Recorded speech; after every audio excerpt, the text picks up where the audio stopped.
మొక్కజొన్న వడలు ఎలా తయారు చేయాలో ఇవాళ తెలుసుకుందాము. ముందుగా మొక్కజొన్నలు, ఆ తర్వాత ధనియాలు, జీలకర్ర, అలాగే ఎండిన మిర్చి ఒక 4-5, అలాగే పచ్చిమిర్చి ఒక 3-4 మధ్యలో తీసుకోవాలి.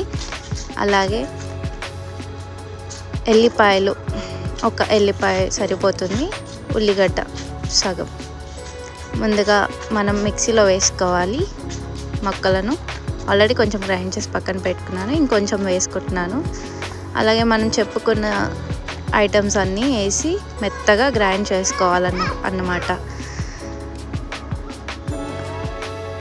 చేసుకున్నాక మనం గ్రైండ్ చేసిన మిక్చర్ని బౌల్లో వేసుకొని మంచిగా కొంచెం సాల్ట్, అలాగే 1 టేబుల్ స్పూన్ సాల్ట్, అలాగే వంట సోడా వేసుకొని మంచిగా మిక్స్ చేసుకోవాలి. అలాగే కొత్తిమీర, కరివేపాకు ఏది ఉంటే అది వేసుకొని మిక్స్ చేసుకోవాలి. మనం ఇవి ఎప్పుడైనా వేడిగా తినాలనిపించినప్పుడు తినొచ్చు అన్నమాట, చాలా బాగుంటాయి. నెక్స్ట్ మనం అంతా బాగా మిక్స్ చేసుకున్నాక స్టవ్ పైన ఒక కడాయి పెట్టేసి దాంట్లో మనం చేసుకునే వడలకు తగ్గట్టుగా ఆయిల్ వేసుకోవాలి. ఆ తర్వాత ఒక కవర్ తీసుకొని దానిపైన మనం చిన్నగా చేసుకున్న మిక్చర్ని చిన్నగా అప్పాల్లాగా చేసుకోవాలి. సో చిన్నపిల్లలకి స్నాక్స్లా ఇస్తే చాలా బాగా తింటారు వీటిని. నూనె బాగా వేడెక్కాక మనం చేసుకున్న అప్పాలను కడాయిలో వేసేయాలి.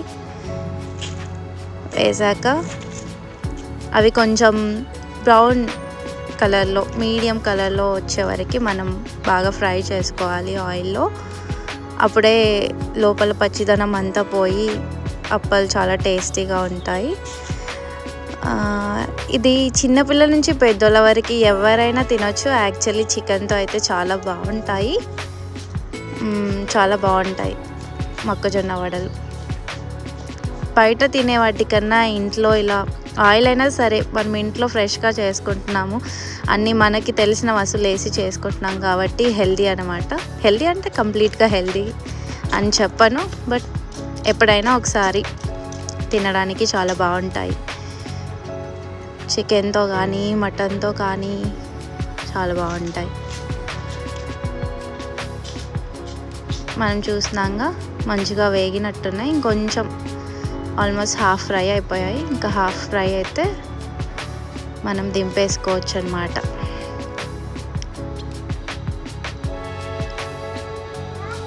మీరు ఎప్పుడైనా వడలు చేసుకునేటప్పుడు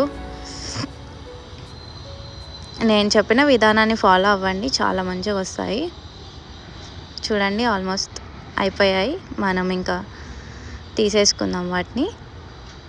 అంతే, మొక్కజొన్న వడలు రెడీ. వేడివేడిగా తినేయటమే.